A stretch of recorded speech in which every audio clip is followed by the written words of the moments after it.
We will hear argument first this morning in Case 24-556, Fernandez versus United States. Mr. Groenstein. Mr. Chief Justice, and may it please the Court. When Congress established the extraordinary and compelling reason standard for sentence reductions under Section 3582, it chose words that set a high bar for when courts may grant such motions. It also chose words that do not prescribe what types of reasons will qualify. Instead, it delegated that task to the Sentencing Commission and required that district courts comply with the Commission's guidance when exercising their discretion under the statute. This case presents the question whether Congress has implicitly prohibited district courts and the Sentencing Commission from considering any reasons that may also be alleged as grounds for habeas relief. It has not. Under the plain meaning of the statute, if a court finds an error that significantly increased the length of the defendant's sentence, that fact can contribute to a finding of extraordinary and compelling reasons to reduce the sentence. And even when a court finds no error, it may nonetheless decide that the circumstances surrounding the defendant's sentence were so unusual and unfair as to be extraordinary and compelling. That's what happened here. The government's position is extreme. It contends that no argument related to a defendant's judgment may even be considered in the extraordinary and compelling calculus. It posits that only personal circumstances like age and illness are relevant. Our position is modest. We recognize that personal circumstances are common reasons that courts find to be extraordinary and compelling. But we reject the government's view that courts can never consider an error or unfairness in a defendant's sentence in that analysis. Allowing courts to grant a sentence reduction in rare cases based in part on circumstances that could have been addressed on habeas will not frustrate the habeas statute's procedural limitations. There is no basis to adopt the government's non-literal reading of 3582. I welcome the Court's questions. Do you think the term compassionate release suggests the circumstances that you have in this case? Your Honor, the term compassionate release is a term that has been used colloquially and was used at one point in a Department of Justice regulation. We certainly concede that that term does seem to relate to personal circumstances, but it doesn't necessarily foreclose the possibility that courts would consider other issues related to the fairness of the defendant's sentence. During the years that the Bureau of Prisons actually initiated this process, were there any circumstances in which a trial error would be the basis of the motion? Certainly, there were very few cases, period, when the BOP was involved. But even in the few cases, were there any of this nature? There were not, Your Honor. What was the nature of those? Those were generally where a prisoner was terminally ill or old. And in other words, personal circumstances. They were certainly personal circumstances. But we also saw, as our amicus fam on page 15 of their brief, they cite the Diaco case, which relates to the predecessor, 4205G, where there were cases related. There was one case relating to sentencing disparities, and that was one of the only two cases that are published about the use of 4205. So there were two cases by BOP where they basically reference as part of the circumstances a change in law, correct? Banks, U.S. versus Banks, 428 F sub 1088, 1977. And in that case, the court considered rehabilitation, which is now prohibited by the new policy statement as being a sole ground, correct? That's correct. In the case that Your Honor referred to is But nevertheless, back then, BOP relied on rehabilitation, correct? Rehabilitation, absolutely, yes. And the Diaco case, I think you're minimizing it, that also was a New Jersey case where BOP made a motion to the court from compassionate release, and one of the factors was a change of sentencing, correct? Absolutely, Your Honor. So the two published opinions were both BOP and weren't limited to just personal circumstances. That's certainly correct. Absolutely. Counsel, you say the situations in which these would arise will be rare and unusual. Why in the world would that be the case? You've got somebody sitting in jail and they've got 20 more years to look at, and you go in and say, gosh, I think there's like a 1% chance, you might be able to get out. The prisoner is going to say, oh, okay, it's only 1%. Let's forget about it. Every lawyer would bring these claims. And some judges are going to grant them and some are not going to grant them. And I'm not sure this factor is not something that Congress took into account. And it does seem that this is, why would this remain rare? Certainly, Your Honor. And the reason it would be rare is precisely because of the habeas statute, that the defendant did have an opportunity, potentially, to raise these issues on habeas. Maybe he procedurally defaulted. He will then have to show why he procedurally defaulted. What were the circumstances surrounding that? Because merely procedurally defaulting on a potentially meritorious claim normally would not be found to be compelling. Did the meaning of extraordinary and compelling reasons change in 2018 when Congress enacted the First Step Act? That's not our position. Our position is that it has meant the same thing, and that would be the dictionary definitions of extraordinary and compelling, since 1984. Well, until 2018, only the director of the Bureau of Prisons could invoke the statute, right? That's correct, Your Honor. Is it plausible that Congress intended for the director of the Bureau of Prisons to make motions for sentencing reduction based on an assessment of the strength of the evidence or any factor that has to do with the trial proceedings or the sentence that was imposed? I do believe so, that it was at least possible, Your Honor, as referring back to the cases that Justice Sotomayor discussed. Yeah, they're two isolated cases, but doesn't that seem to be far outside of the area of the director of the Bureau of Prisons' expertise? Well, there could be and responsibility. That's certainly true, Your Honor, but I would suggest that the other agency that is involved in 3582 is the Sentencing Commission, and there was a delegation to the Sentencing Commission, whose expertise, of course, goes far beyond the Bureau of Prisons to set up guidelines. The Congress did not delegate that task to the BOP.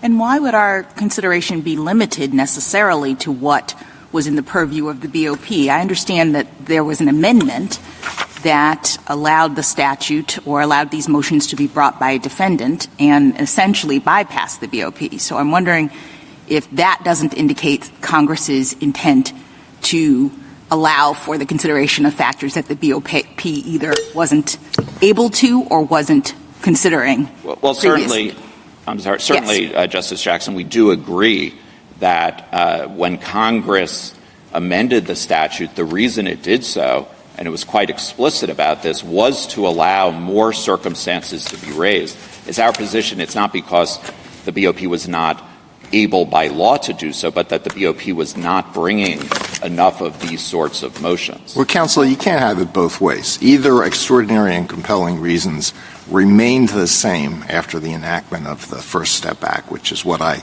understood you to tell me, or it changed in 2018, which is what you seem to have suggested in response to Justice Jackson. So which is it? No, I'm not saying that the meaning of the words changed. I'm saying that what Congress intended in the First Step Act was to allow these sorts of motions to be made more broadly. And in any event, I thought your argument was that Congress never gave content to extraordinary and compelling circumstances in the first instance. That's that absolutely. In fact, ceded that authority to the Sentencing Commission. Absolutely. And Congress used words that were intentionally broad to allow the Sentencing Commission to give guidance on circumstances that it might not have anticipated when it passed the First Step Act. But the Sentencing Commission has not authorized this kind of activity, has it?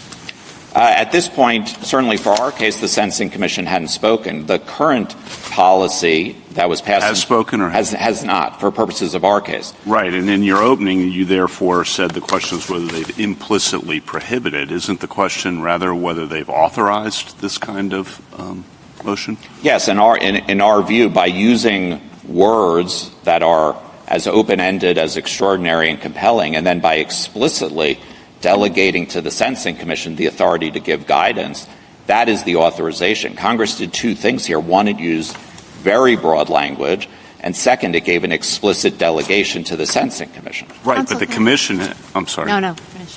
But the Commission hasn't in turn said that this kind of legal error is a basis for this kind of motion, correct? At this point, the Commission has not spoken to that. The Commission shouldn't that be – or how relevant should that be in how we think about this? In other words, the Commission could, it's subject to legal challenge, but it could identify this kind of circumstance as the basis for such a motion, but it has not done so, even though it has been authorized, as you say, by Congress to elaborate on what the authorization means.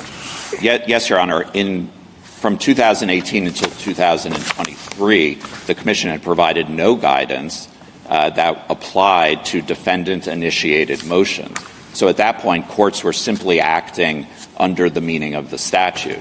So yes, we certainly expect and we would hope that the Commission could provide further guidance on this issue, but it has not yet taken that opportunity. Counsel, can I ask you a question about whether you have to go to 2255 first or whether you can go straight to the compassionate release statute? You answered when the Chief was asking you questions. In that interchange, you suggested that the prisoner would have to go to 2255 first because otherwise it wouldn't be a compelling circumstance for release. So are you reading kind of an exhaustion requirement into compelling so that someone in your client's position would have to try to get relief through 2255 first before invoking this other procedure, or no? No, Your Honor, that's not our position. Our position is that as part of the extraordinary and compelling analysis, courts would consider whether a defendant sat on his rights or whether he's taken all opportunities to enforce his rights.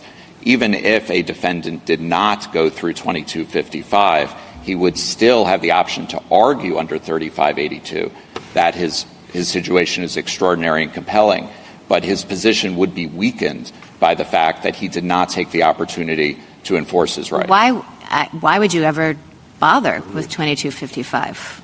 Seems like it would be a lot easier to just go the other route, as long as you have some other circumstances to invoke.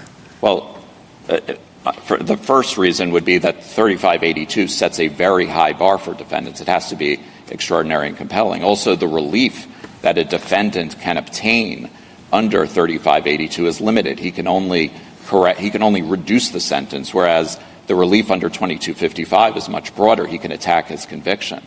Also, there will be plenty of errors where a court will not feel comfortable simply releasing somebody, but rather would want to correct the error by remanding by having a new trial. But a First Step Act error, I mean, you've made the position, and it's true, Congress changed it because those sentences were extreme, right? They were extremely long. And it seems to me that if indeed that's extraordinary and compelling, the disparity between similarly situated defendants who get the benefit of the act and who don't, I mean, why wouldn't that be extraordinary and compelling on its own terms? And plus, there are downsides, too, to attacking the validity of your conviction, because then you could be subject to retrial.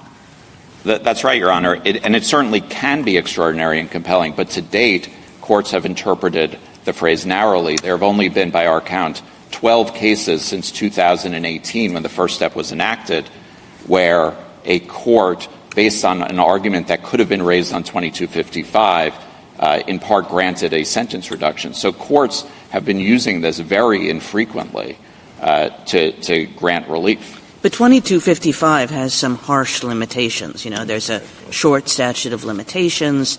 There is preclusion of second and successive petitions for the most part. Can't you imagine that defendants who face those limitations and, they filed their 2255 motion 3 days late or something like that, that this would then be used essentially as an end run around those prohibitions?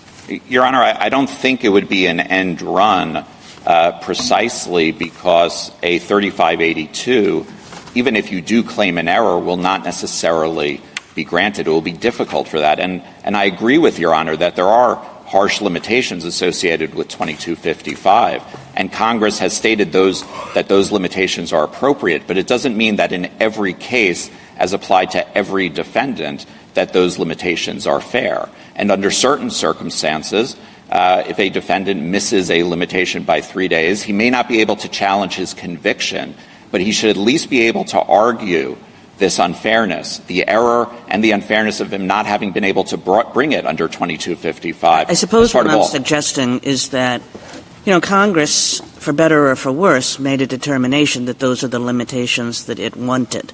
And even to the extent that a judge thinks that they're unfair in all cases, in most cases, that I doubt that Congress meant for individual judges to override its own judgment. Absolutely, Your Honor, and that's certainly a limitation that should be placed on 3582, that a judge cannot simply second-guess a decision made by Congress. But even where Congress creates a generally applicable law, such as a mandatory minimum, it doesn't mean that Congress even believed that in every case that would be fair to the defendant. And all we're asking for is that a judge can consider that the way the law has been applied to this defendant has been unfair or even potentially erroneous. And I thought in response as well to Justice Kagan's point is the thought that the limitations that exist in the habeas context are relative to the actual aim of habeas and goal of habeas, which is vacatur of the sentence.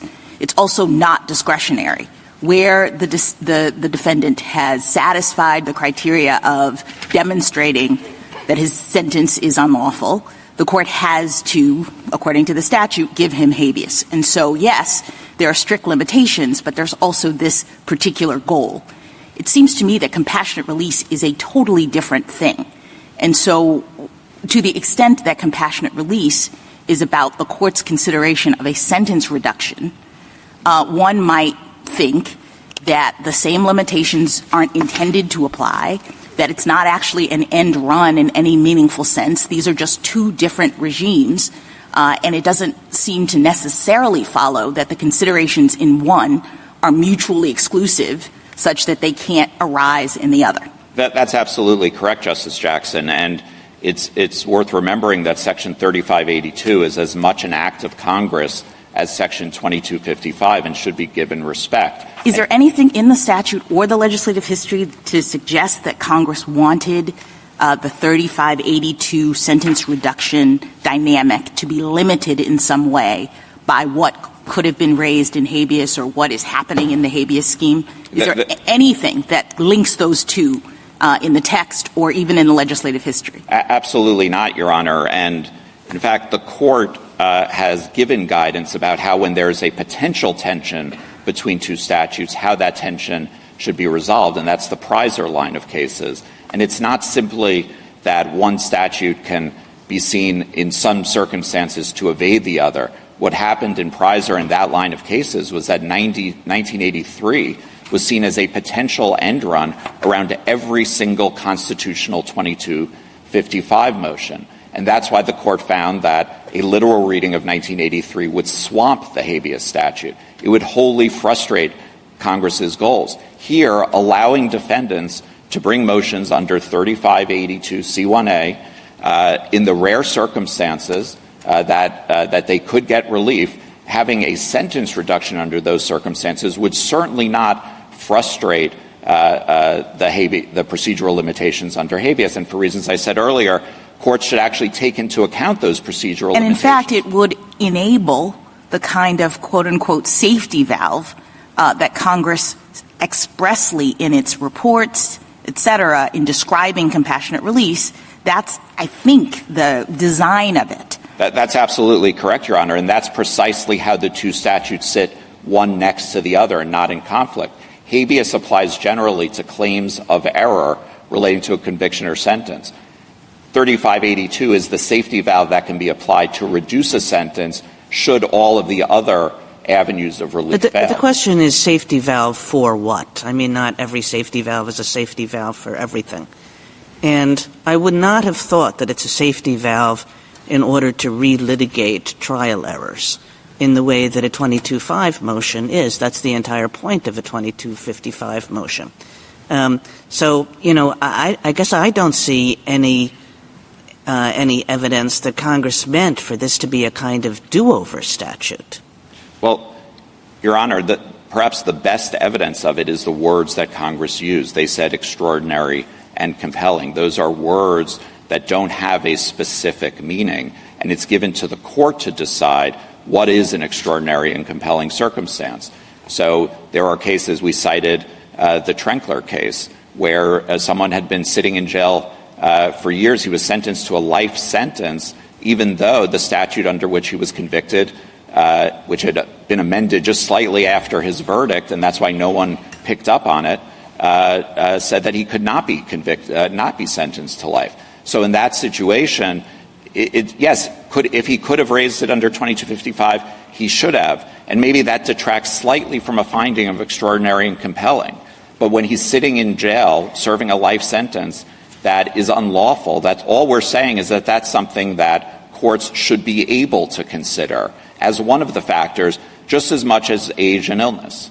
Well, suppose that a defendant, a prisoner, claims that there was a fatal error at trial, but doesn't bring a 22 after the direct appeal does not bring a 2255 for 3 years, therefore misses the statute of limitations.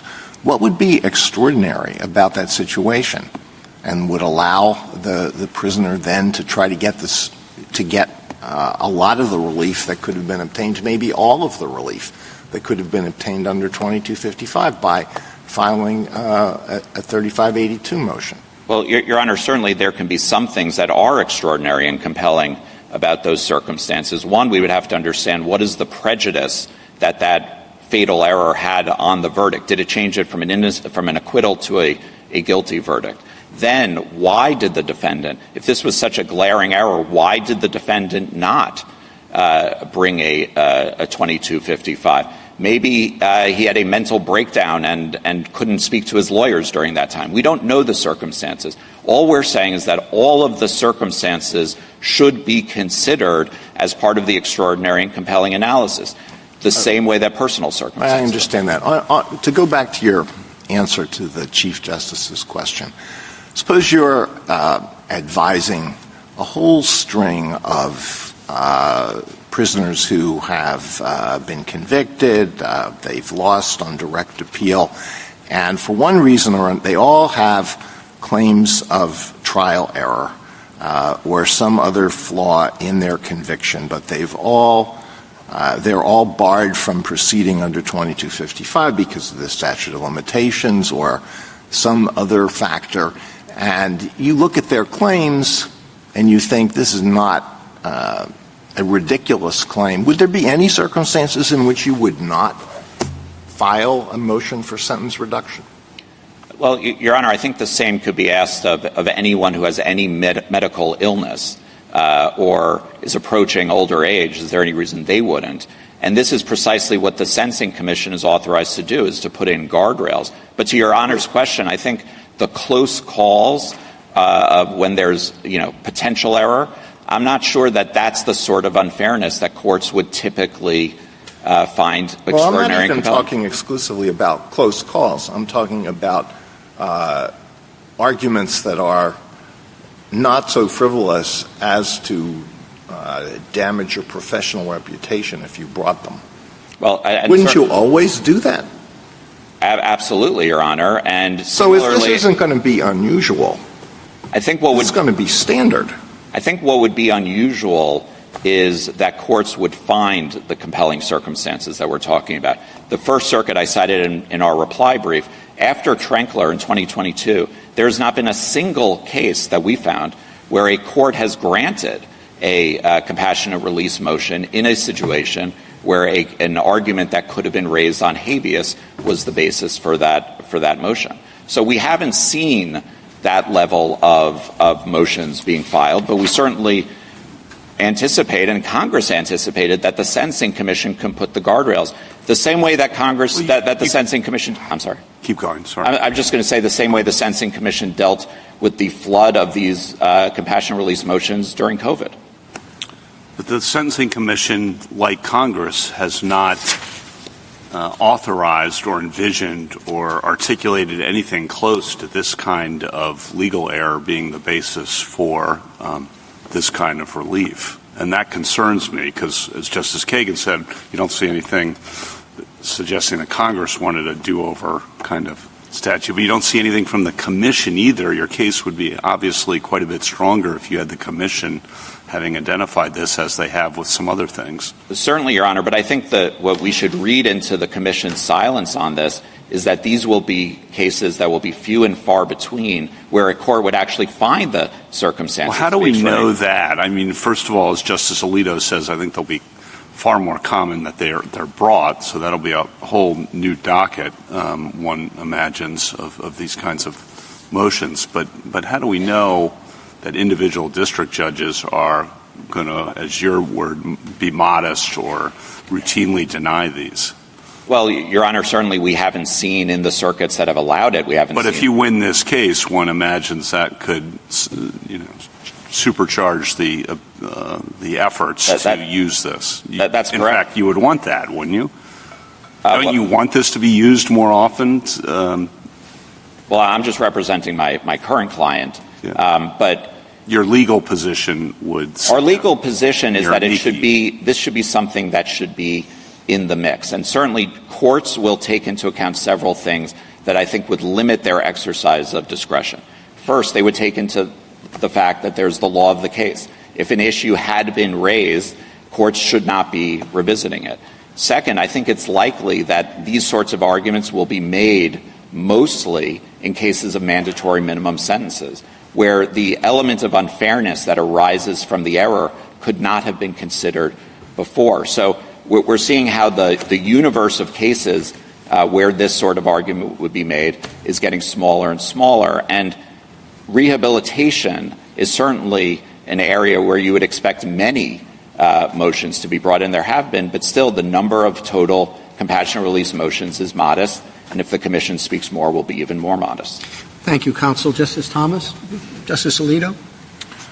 Well, you just mentioned mandatory minimum sentences. There are a lot of district judges and other federal judges who don't like mandatory minimums. So if a prisoner has been sentenced to a mandatory minimum sentence, could a district judge say, if a motion under 3582 is made, you know what, that mandatory minimum is too much under the circumstances of this case, so I'm going to grant a sentence reduction? Well, Your Honor, Section 3582 does allow sentencing under 3582, under the mandatory minimum for any extraordinary and compelling reason. But certainly it's our position that a court could not just say, I don't like mandatory minimums and therefore I won't apply them. It has to be something about the unfairness of that mandatory minimum in a particular case.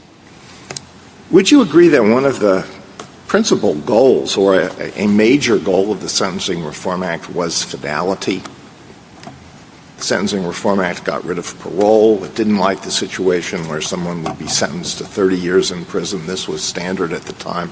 Maximum a life sentence was considered to be 30 years, but then after 10 years, the person would be paroled. It got rid of all that.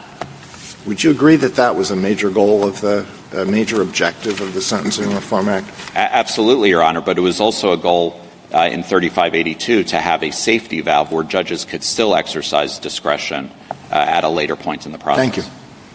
Justice Sotomayor? Counsel, I'm assuming here that a basic part of your argument is that actual innocence claims are not cognizable under 2255 at all. That's based on our understanding of what the court has said to date. We've never said they are. That's correct, Your Honor. And so whether 2255 would be implicated in some other claim is irrelevant to your claim. this is an issue that couldn't even be raised there, not because of a procedural bar or anything else, but it's just not cognizable. That's correct, Your Honor, and that's one of the difficulties in this case is that All if right, the now, courts... Yeah. may I go back to a problem I have with your case, which is all of the facts that Judge Hellerstein relied upon were known to him at trial.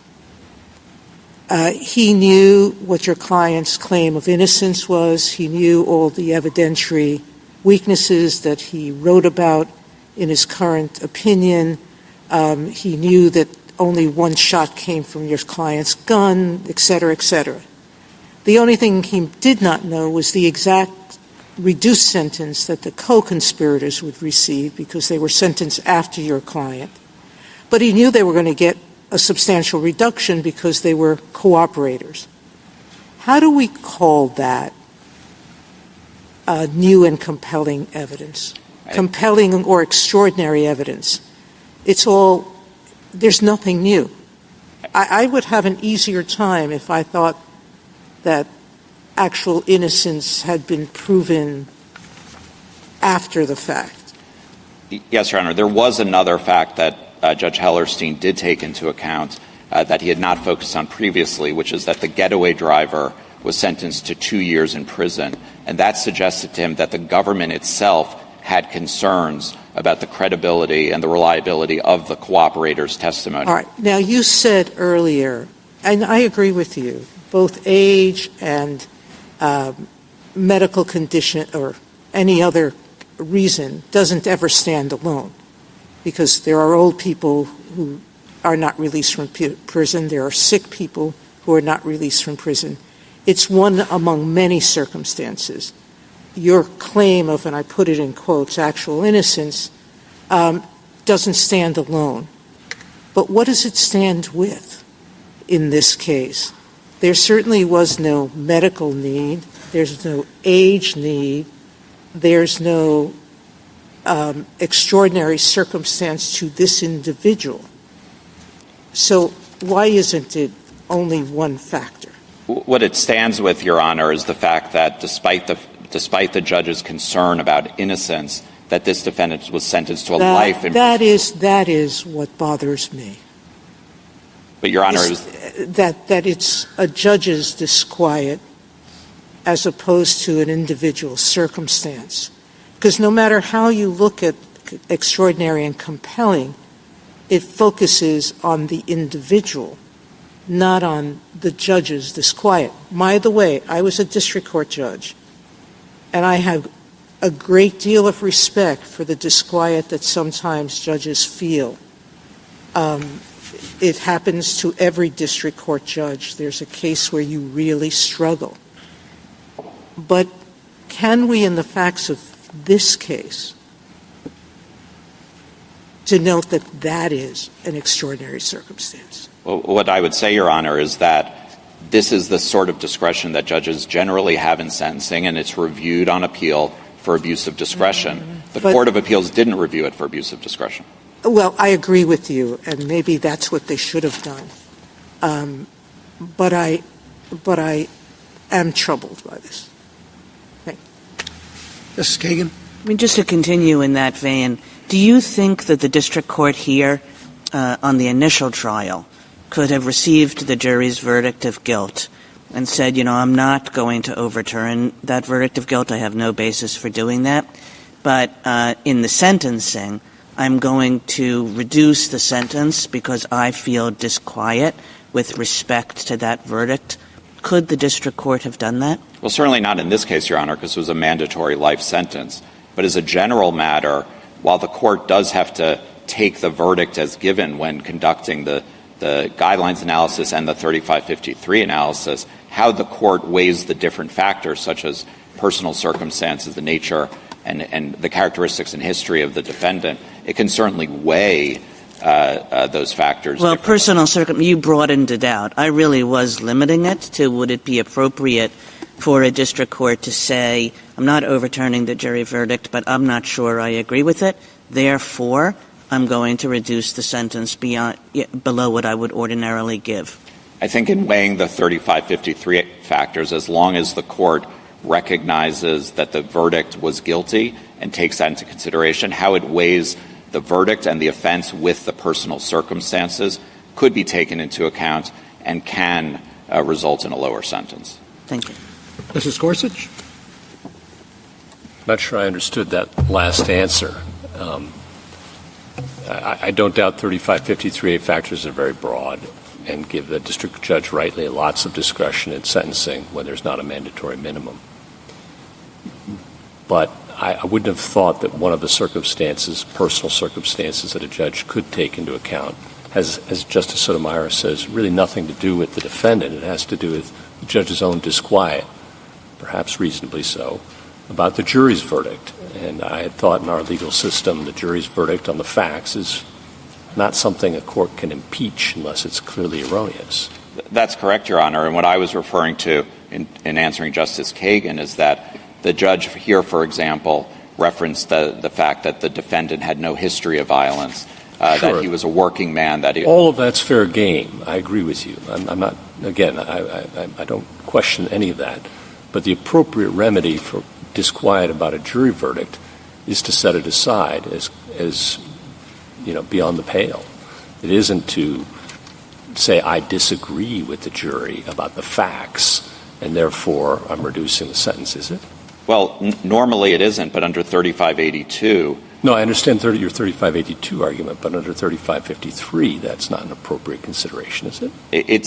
It could be a consideration when weighing all the factors, deciding how much weight to give to questions like protecting the public from the defendant or the... I think in that, protecting the defendant from the public, you have to take as given, again, the jury verdict. I don't think you get to impeach it by saying I just disagree with it. Right, but I agree with that, Your Honor, okay. But the question is how to weigh it. Thank you.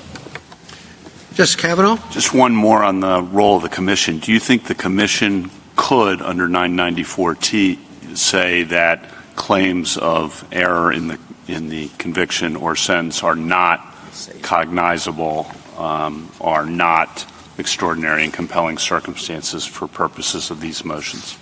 Yes, Your Honor. The commission has the discretion to decide what is within the meaning of the words and to take the position that certain things are off the table, yes. And you think if they said that as to this issue, that you wouldn't be able to challenge that? That's correct, Your Honor. District courts would have to comply with that guidance. Thank you. Justice Barrett? Justice Jackson? So as I see the question presented as we've crafted it, we are not actually being asked in the context of this case to make a determination about whether a district court's disquiet or concerns about actual innocence can qualify as extraordinary or compelling circumstances. I mean, this was the exchange you just had with Justice Kavanaugh. If the commission said those things are off the table, then they'd be off the table. Instead, I read our revised question presented to be saying that anything that could possibly be raised in the context of a habeas petition is off the table. And I guess I'm a little worried about the workability of that when we think about what could be raised in the context of a habeas petition. Ordinarily, the habeas petition raises the claim that the defendant has the right to be released on the grounds that the sentence or the conviction is unlawful. Here, the judge said the conviction is not unlawful. He made an express statement that he wasn't relying on any claims about the lawfulness of the conviction. He just had these other concerns. So I guess this is a long-winded question, but it worries me that we would have a rule that says anything that arises in the context of habeas can't be considered in this proceeding, because I don't know how you would do that from a workability perspective. Your Honor, I agree there is a workability problem, and then there's also the perverseness of having claims that could not be brought in habeas would not fall within that rule, which I think is why the government went to a rule that it's only personal circumstances are allowed to be considered. That was their way of solving my workability concern? I think that is, Your Honor, and there's no way to read that out of the statute. Thank you. Thank you, counsel.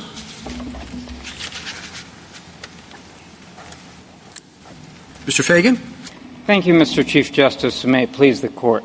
Section 3582C1A1 is a narrow exception to sentencing finality that allows a court to reduce a valid sentence in limited exceptional circumstances that aren't otherwise addressed by the criminal justice system. I think what you've just heard and what's in their briefs is a proposal to make it instead an open-ended loophole to challenge the validity of sentences continuously through a potentially endless series of collateral attacks on the criminal judgment. The question whether a collateral attack on the criminal judgment compels relief is a question that's addressed by Section 2255, which draws a careful and deliberate line between finality and error correction. And yes, Justice Kagan, it's a strict line, and ordinarily a prisoner's claim isn't going to be compelling enough to meet it. But that doesn't mean that the claim can be wrenched out of context and, although procedurally and substantively deficient, can be used to create extraordinary and compelling circumstances that warrant reducing a valid sentence, whether or not it's window-dressed with other factors that aren't themselves extraordinary and compelling reasons that warrant a sentence reduction and would be irrelevant under Section 2255. If you could do that, then it would really eradicate all the substantive, procedural, and temporal limits on Section 2255 claims and on collateral attacks on criminal judgments in general. And they say they can't find a single case in which that's happened. I think the court has one in front of it right now. It may be true that a claim of disquiet would get you nowhere under Section 2255, Justice Sotomayor, but I don't think that's to its benefit as a recycled claim under Section 3582C1A1. I'm sorry, Justice Thomas. Mr. Fagan, there was some discussion earlier about several district court cases where the sentence had been reduced. Was the provision there, I think it was 4205G, is that the equivalent of the provision here, the compassionate release provision here? It's not an equivalent. It's more like an ancestor to this particular provision. And so one big difference is that the exact language I was just referencing that requires extraordinary and compelling reasons that warrant a sentence reduction is language you'll see in the current statute and it's language from the original Sentencing Reform Act that wasn't in 4205G. But let me address the two cases that were brought up this morning. Banks is a case of rehabilitation, and that was the reason for release, and that's one thing we absolutely know for sure, and this court has several cases on this topic, that Congress was trying to cut off as a reason for release, and 994T will tell you that as well when it enacted the Sentencing Reform Act. The other case is Diaco, which was decided several years before the Sentencing Reform Act was enacted.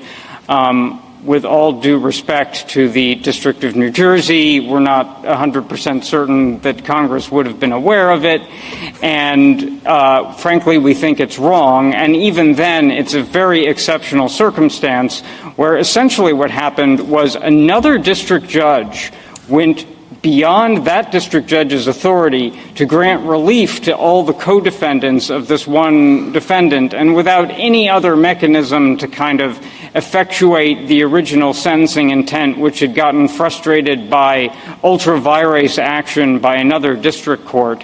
The district judge urged the BOP to file a motion to allow for early release on parole if the parole commission were to grant it, and the district judge in the case decided to grant it because it was, I think he viewed it as the least bad thing he could do to solve the rather unusual circumstance that came up there.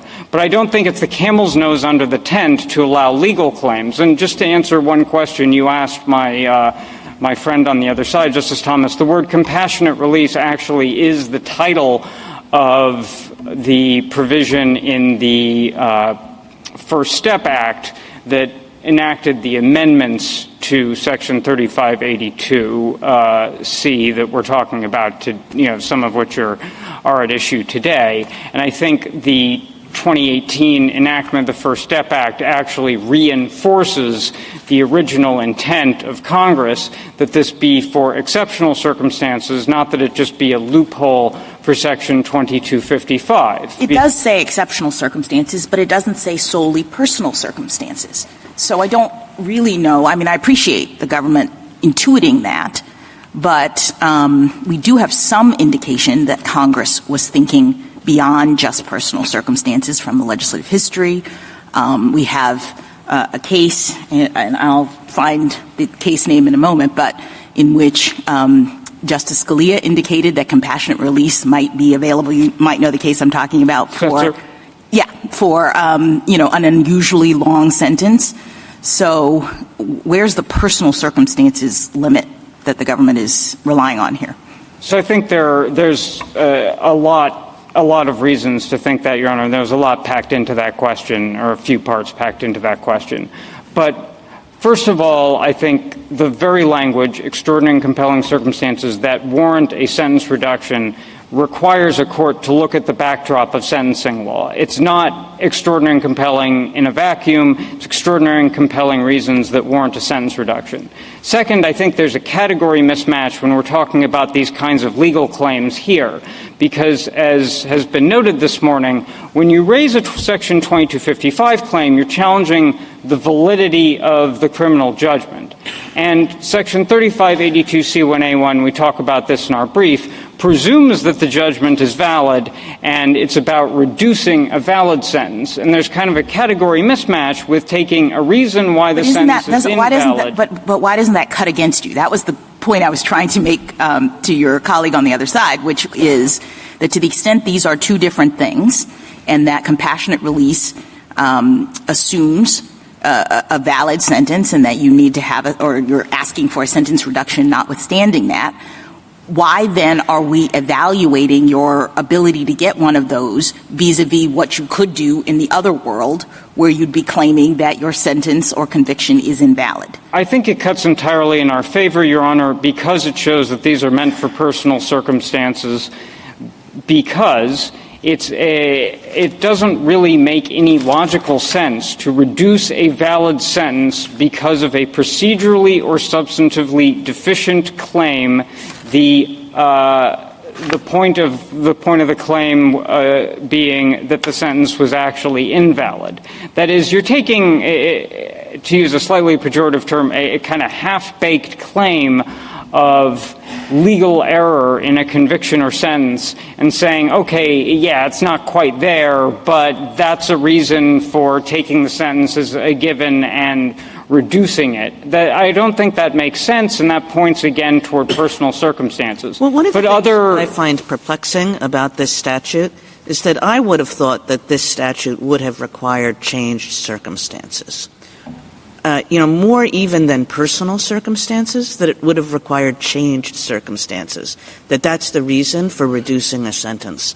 Why doesn't the statute say that, and is that what you're suggesting the statute really is all about? I do think it is for changed circumstances, Your Honor. I think if you look at the legislative history, that's what Congress was anticipating. I think that's why the BOP filed these motions to begin with and continues to have a gatekeeper role today.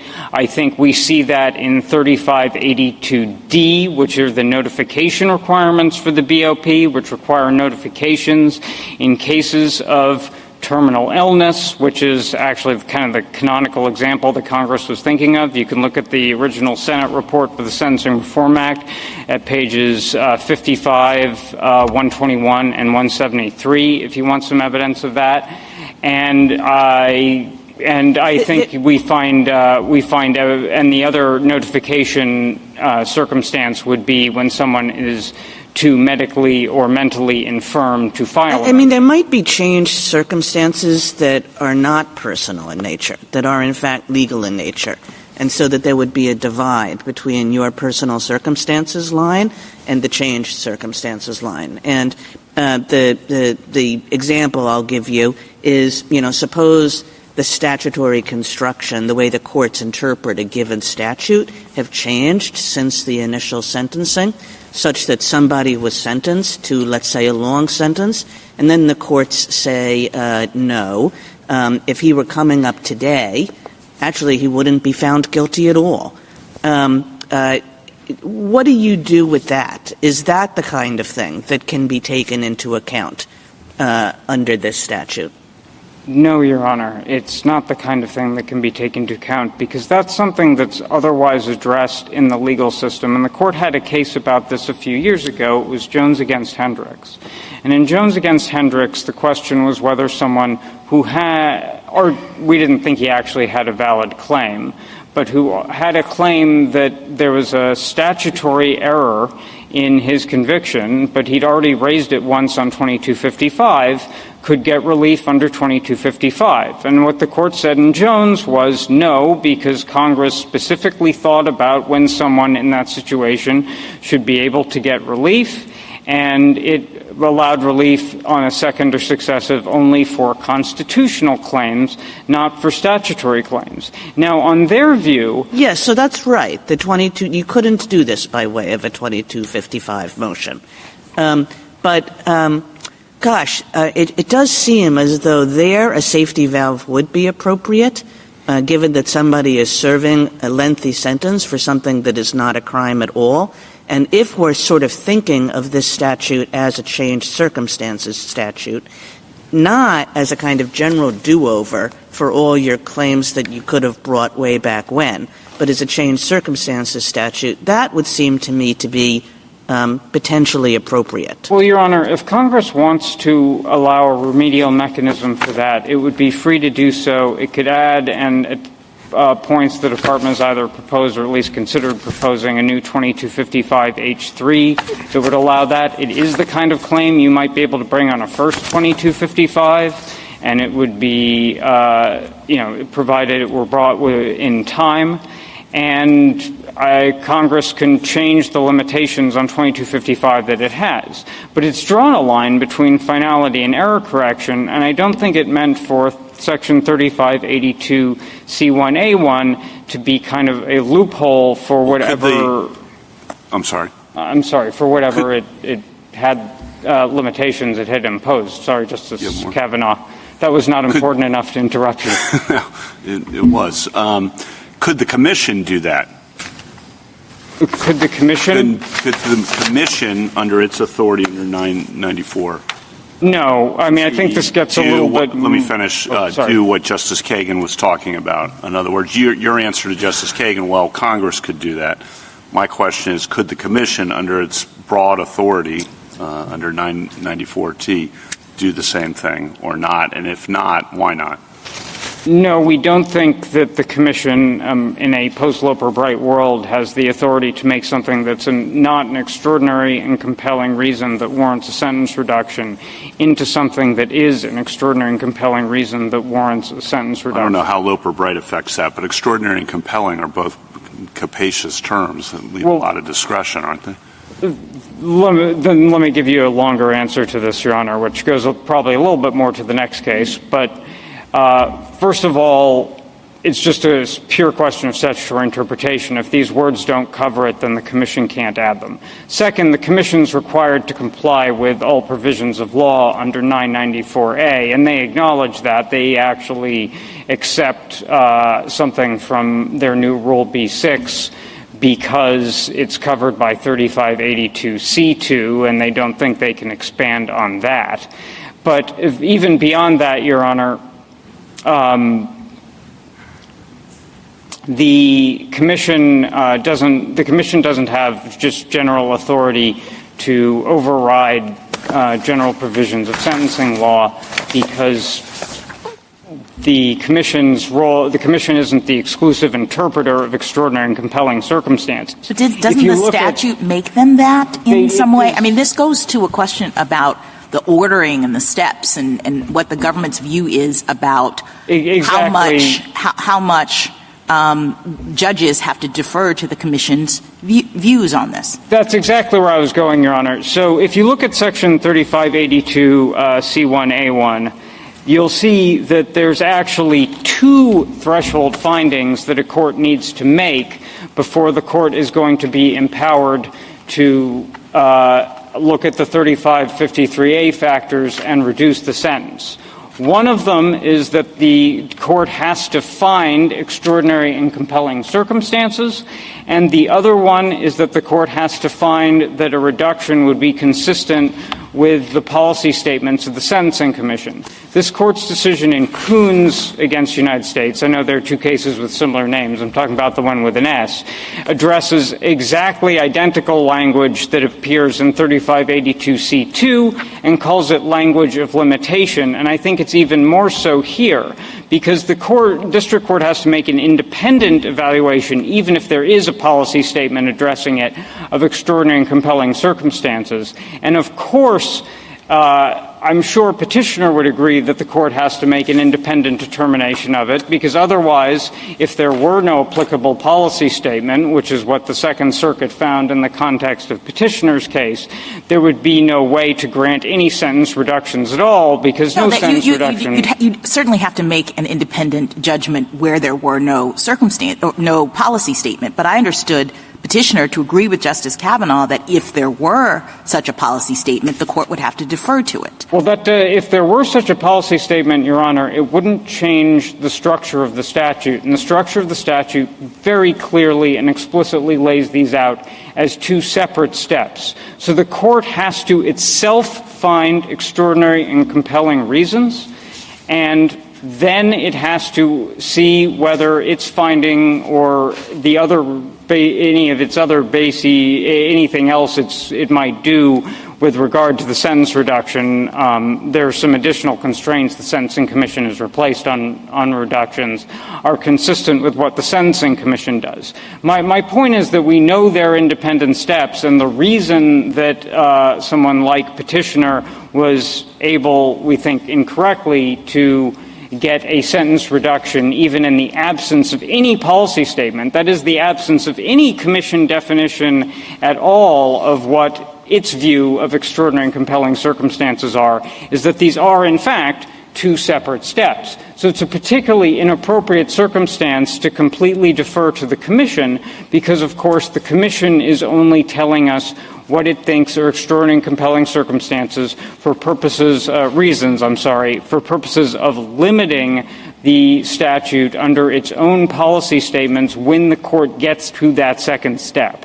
On that second step, if the commission has not said that something is extraordinary and compelling, so in other words, it's been silent on it, it said other things are extraordinary and compelling, but has not said this is, would it be permissible for a district judge then to say that such a reduction is consistent with the applicable policy statements? In other words, how do you read commission's silence on the particular issue?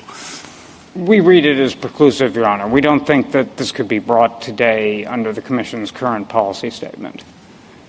Maybe there would be some debate about that, but I don't think there would be much. I think it's always been understood that the commission's...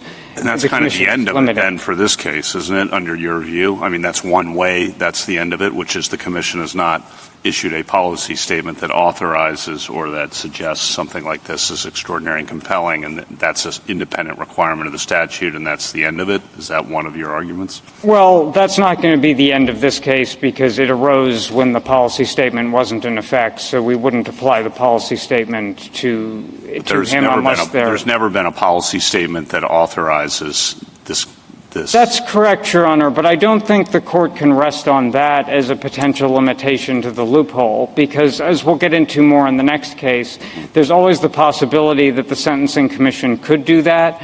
We could have another period where for some reason there isn't a policy statement, and then it becomes a free-for-all. There also is, and we think it's a quite limited one, there is a subsection B5 to the current policy statement, 1B113, which is an other reasons statement, and we could imagine prisoners correctly or not trying to, we think incorrectly, but I'm sure they would assert correctly, trying to jam in what are their recycled 2255 claims under that. And the real problem with that, and this gets to something you were discussing with Petitioner's Counsel, Justice Kagan, is what we're doing is we're taking the limitations that 2255 imposes and we're replacing them with Section 3582C1A1 considerations to make some kind of Frankenstein monster that I don't think is what Congress intended. For instance, take your example of someone who misses the filing deadline by 3 days or 3 weeks or even 3 years. And the person says, well, okay, there is a doctrine that would handle that under 2255. It's equitable tolling. Now, I can't show you any circumstances that are sufficient for equitable tolling. But what I can show you is that I've really rehabilitated in prison. So that's the reason to let me out. That is nothing but a complete end around to a Section 2255 claim. You are using the 2255 claim there as essentially the sole reason for reducing the sentence, except for rehabilitation, which is the one thing we know Congress did not want to be the reason that people are granted early release. But I guess I'm trying to understand how your rule is workable in any real way, even with that example. So suppose you have an 80-year-old prisoner who has cancer, and I take it that your rule is that that's the kind of classic personal circumstance that can be considered in the context of compassionate release. But that could also be considered in the context of a habeas motion with respect to something like the tolling issue that you raised. So I guess I don't understand why you're saying or how you could be saying that anything that comes up in the context of habeas can't be ever considered in this context. And maybe I have your rule. We're not saying anything that could ever be relevant. Okay, so what are you saying? So I'm not saying, like, for example, equitable tolling, like I was in a coma, that could, I suppose that might affect someone's claim of illness under Section 3582 motion. Our argument is that something that would be grounds for attacking the validity of the original criminal judgment, that is, the kind of thing that would be raised as a Section 2255 claim. This would be the claim, not just some attendant circumstance to the claim that might be used for something like equitable tolling, can't be advanced as an even if you're not trying to advance reason. it to attack your sentence in this context, even if you accept that your sentence is valid. That's right, Your Honor, because by hypothesis, anything else the prisoner is alleging, for this question ever to make a difference, nothing else the prisoner alleges is itself going to be extraordinary and compelling enough. So what gets them over the line in these kinds of cases, in order for the question presented in this case to matter, the thing that gets them over the line has to be the Section 2255 claim. I don't think what Congress wanted was for someone to come in and have reasons that aren't enough to get him over the line. So the canonical example being rehabilitation, the court says no, and the prisoner says, well, here's my ace in the hole. It's a Section 2255 claim. Now, it would never get anywhere because it's substantively deficient and it would be wildly out of time, and I've already filed a Section 2255 motion, but hey, here's what I got, and if you add this to my rehabilitation, which is insufficient to... Except, Mr. Fagan, what you're assuming is bad faith, really, because, and that's not the way we function. What you want is a rule that says not only if it can be brought in or should have been brought under 2255, but even if it couldn't have but might have been, and I don't know how far your conflict articulation is going to go, then it could never be an exceptional circumstance standing alone. Well, nothing standing alone is ever an exceptional circumstance. Neither age nor medical condition standing alone qualifies you for a reduction. Does have to be extraordinary and compelling, and for that you need something more. So I understand in this case the argument that the judge's disquiet standing alone should not permit him to modify a sentence, that it had to have been with something else, and I can accept the argument that the something else wasn't much here, but you want a more absolute rule. And I fear that an absolute rule will be twisted and create its own nightmare because there is nothing that standing alone is extraordinary and compelling. Your Honor, that's not the rule that we're asking for is the rule I was articulating to Justice Jackson, or at least attempting to articulate to Justice Jackson, which is that attacks on the validity of the conviction or sentence You're saying, are excluded. No, what you're trying to say is you can't even consider it. And that's what I'm asking you. Is your rule absolute that way? There are circumstances where it could be one among many factors that lead a court to a sentencing reduction, as it can be one among other factors where the court says, no, I'm not going to do it anyway. Well, Your Honor, I think first of all, I don't think there would be any kind of nightmare, because this is the way it has worked for the entire history of Section 3582C1A1 until the First Circuit decision in, I think it was 2022. So I don't think there would be anything new. If anything, I think their rule would be very complicated and unworkable, because all of a sudden we would see any of the 5,000 prisoners You haven't seen any of that there. Your Honor, I love the scare tactic, but I look for reality, and it just hasn't happened.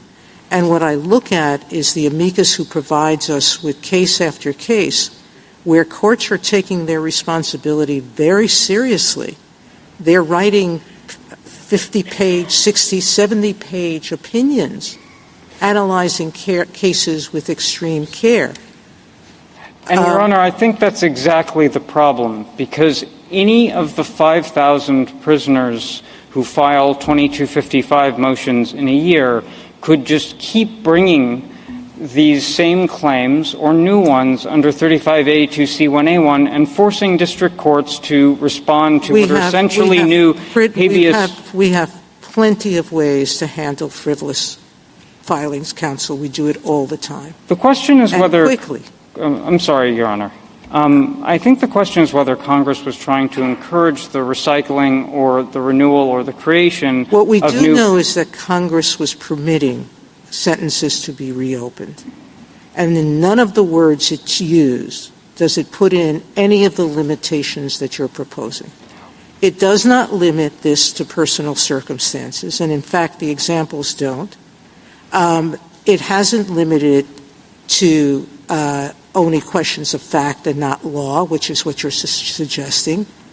And it has always included that there might be other reasons, and it's permitted the Sentencing Commission to define those other reasons. Well, Your Honor, I think there is a very strong principle. I think Prizer and other cases are an example of it, and we have some of the others in our brief, that statutory scheme should be interpreted in a harmonious whole. And I think reasons warranting a sentence reduction points to that harmonious whole. Except our Heck line of cases make very clear that 1983 and 2255 are not invalid if there's a way to read both where the validity of the sentence and conviction are not challenged. And here, this is not challenging the validity of the conviction or sentence. It's asking for a modification under a separate statutory authorization, but it's not challenging the validity. But the reason for the reduction is a challenge to the validity. Even something like disquiet is, of course, questioning the validity of the original criminal judgment. And yes, that claim would not be cognizable under Section 2255 because it would be substantively deficient, because it's not even clear you can do an actual innocence claim, and if you could, it would require that no reasonable juror would find that the defendant is not guilty. And the judge never did that, and under motion after motion, he denied relief, legal relief, invalidating the conviction and the sentence. But he didn't grant that. He did something totally different. And Thank then, you, Mr. Fagan. Yeah, sorry, Your Honor. And then what he does do, and this is what we see in this case, is he eventually grants a different statutory mechanism for relief under the basis being disquiet with the verdict and sentencing disparities that are related to his disquiet with the verdict. And again, that is simply just a recycled and frankly non-cognizable Section 2255 claim. An actual innocence assertion was made on 2255 before, and there's another Section 2255 claim pending in the district court right now that makes the same assertion. I think another way to think about it, in addition to the kind of ace in the hole being a procedurally or substantively deficient attack, we'll need to wait for another day because I'm out of time, Mr. Chief Justice.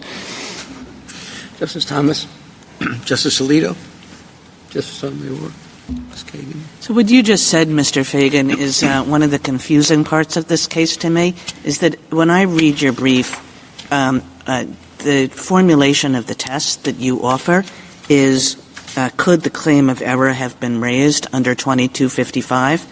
And I have some sympathy for why that would be an extremely relevant question, but it just does not seem to be a question that applies in this case. Because here, as you say, we've never said that an actual innocence claim could be raised under Section 2255. So sort of the premise of your argument, which is it could have been raised in 2255, sorry, you lost your chance. But the premise of the argument is it could have. And here we don't really know that it could have. The court has never said whether it could have. So the rule doesn't really seem to fit the case, if you understand what I mean. Well, 2 points, Your Honor. You might, I think, more usefully use the formulation that it would be a claim that or an asserted reason that attacks the validity of the conviction or sentence, and I think this one would fall into that.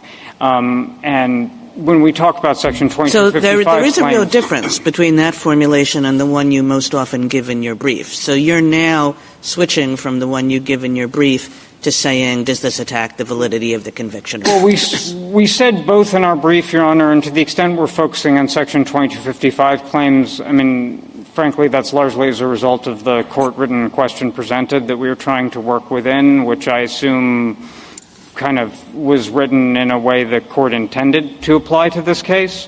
But the second thing I'd say is, to the extent you would include things that would attack the validity of the conviction or sentence, like a claim of disquiet, that just aren't even substantively meaningful enough to get past the first marker on Section 2255 claim, that's all the worse for prisoners in this position. So I think you would write it a bit more broadly. But I would take this as something that could be alleged under Section 2255, and it would simply lose. I think it would make absolutely no sense to have a rule that if you could win or you could have made your claim under Section 2255 and it would be substantively valid, then you're precluded. But if you would have had a substantively invalid claim, you wouldn't be. Okay, thank you.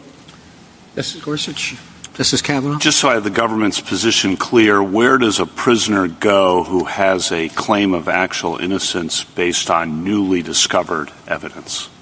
So, as this court has explained in, among other cases, Herrera against Collins, if you have a claim of actual innocence, it's got to be paired with another constitutional claim.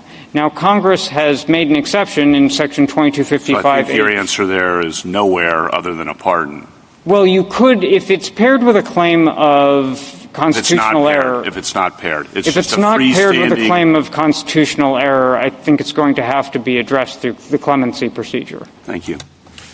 So just to follow up on that point, Mr. Fagan, would the idea be that if an actual innocence claim, a freestanding claim, is not available under 2255, it's because Congress has implicitly precluded it by not giving a route to raise such a challenge under 2255?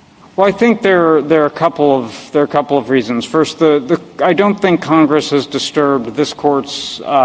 This court has never squarely addressed whether there's a freestanding claim of actual innocence, and I think if the court were to, contrary to the skepticism, I think the court. I read in the court's opinion in Herrera against Collins, the court were to decide that such a claim exists. I don't think Congress has precluded it under Section 2255. But if it's not an existing route to post-conviction relief, then I don't think it can be read into Section 2255. That is, Congress wasn't trying to create some new ground for relief. Congress did enact Section 2255H1, which kind of mirrors the actual innocence exception as a reason why someone, as a showing that a particular prisoner could make to bring a second or successive claim that would otherwise be precluded. But I don't read Section 2255H1 to authorize that kind of claim as a freestanding claim divorced from constitutional error.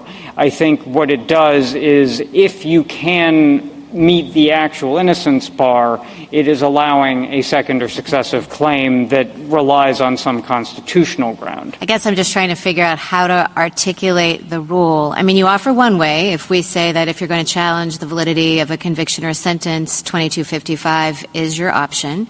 You know, that rule I can see making sense. Otherwise, it feels like we would have to decide if we peg it to 2255 very specifically, like if you could bring this, if this is a cognizable claim under 2255 and you can't raise it under the compassionate release statute, it seems to me that we have to decide whether an actual innocence claim in a freestanding way is available under 2255, which I take Justice Kagan to be pressing you on. That's why I'd go with the other formulation, Justice Barrett. And in answer to both you and Justice Kagan, if this helps, we don't really conceive of those things as being different. Section 2255 is the vehicle for raising claims or challenges to the validity of a conviction or sentence. So I think the phrase Section 2255 claim one might think of as something that has some chance of succeeding if it's brought at the proper time. I think the right way to think about it in this context is just the type of thing that is the proper office of Section 2255.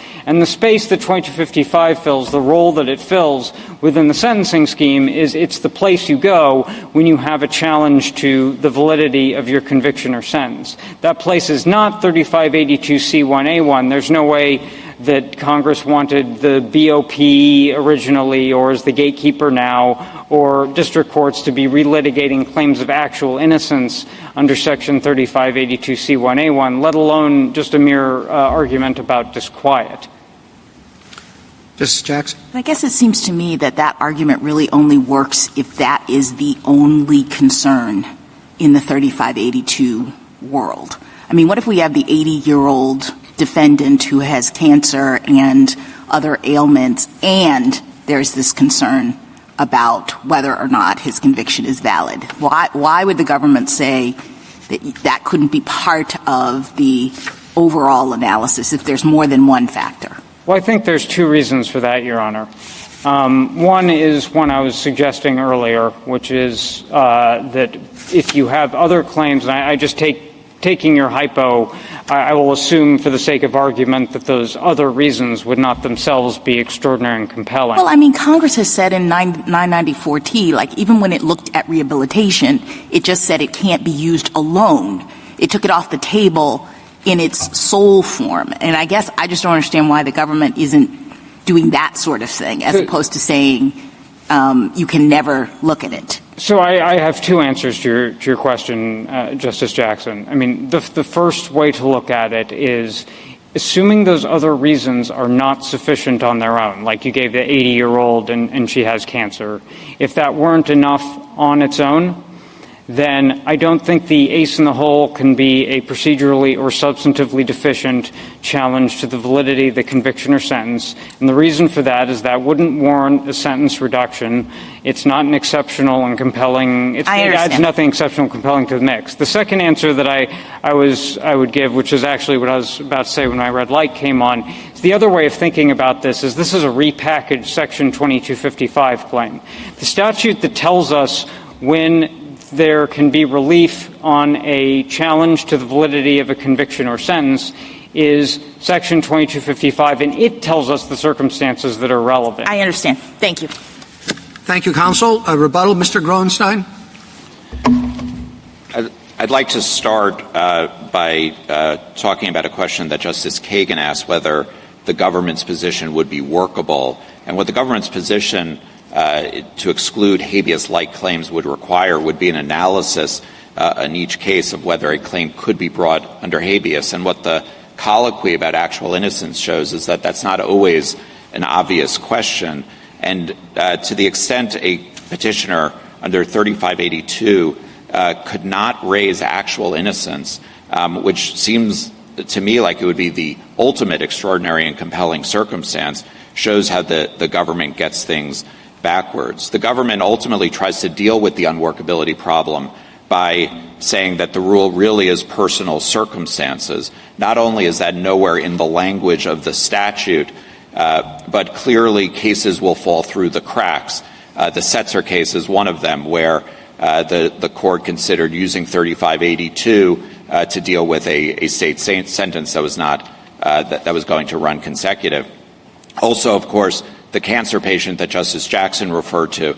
If someone had cancer and was serving a 30-year sentence and had 5 years left to live, it certainly should be relevant that the conviction that he had was no longer valid or would not be valid today. The only reason to read the statute in a way that is not according to its literal terms is if there's another statute that conflicts. The government talks about how these issues are otherwise addressed in the legal system. That is not the test. The test is whether there is an irreconcilable conflict and whether this reading of 3582 would wholly frustrate the habeas statute. That's what Jones v. Hendricks was, where allowing a 2241 would entirely undermine the 2255 restrictions. As to Justice Sotomayor's point about the work that judges are doing in these sorts of cases, judges are doing very comprehensive work, and it's not surprising because this is very similar to the work judges do every day in sentencing when they previously looked at heartland departures. They look at what makes this case extraordinary, and judges are well suited to do that, subject to to review by courts of appeals.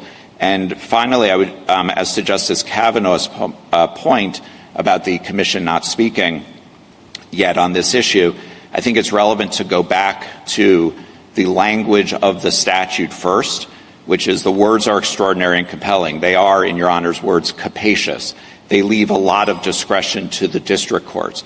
But there's another very important feature to the statute, which is that there's a delegation to the sentencing commission to, if there are things to be taken off the table, if changed circumstances should be the touchstone. That is for the sentencing commission. Thank you, counsel. Thank you, Your Honor. The case is submitted.